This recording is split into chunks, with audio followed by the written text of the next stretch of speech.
Hello, boys and girls. I'm so excited to see you again. We're going to be listening to another fable. Let's say fable 3 times. Fable, fable, fable. Now, we've been listening to some fables the last week, and we're going to review what is a fable. We know a fable is a short story. We know a fable uses animals as characters sometimes. And we know a fable will teach us a moral. What's a moral? What could a moral be? Oh, yeah, that is our lesson that we learned from our story. So let's get ready to listen to our next fable. Fable. Our fable today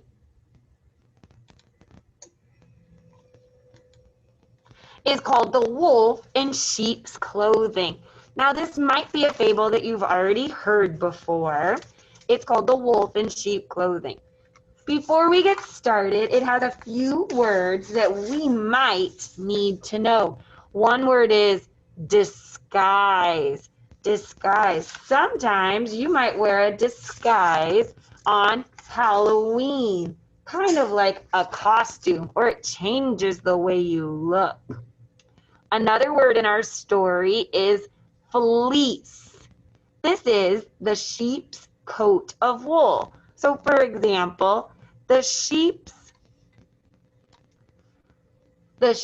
coat of wool. The sheep farmer carried the fleece to the market. Sometimes we might have a special blanket made of fleece that's really soft. Another word is flock, which is a group of animals or birds. Pretend. This is where we try to be or act different than you actually are. One sentence we could say is, it's fun to pretend to be different characters from books. And another word in our story is proud. It's walk around really slowly, really quietly. For example, the new kitten prowled underneath the bird cage. So let's sit back and get ready to listen to our story called The Wolf in Sheep's Clothing. So you're looking at our image and getting ready to listen. Night after night, a wolf prowled. This wolf walked sneakily and silently around a flock of sheep, looking for one of them to eat. But the shepherd and his dogs always chased him away. But one day, the wolf found the skin of a sheep that had been thrown aside. Remember, that skin is called fleece. He pulled the skin carefully over him so that none of his fur showed under the white fleece. Then he strolled, walking slowly and calmly among the flock in his disguise. The shepherd, thinking that the wolf was one of his sheep, allowed the wolf to graze in the lush grass in the pasture, and even let him sleep in the warm barn with the sheep.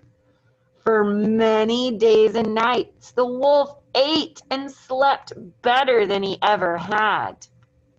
What do you think he was eating? Was he eating the sheep?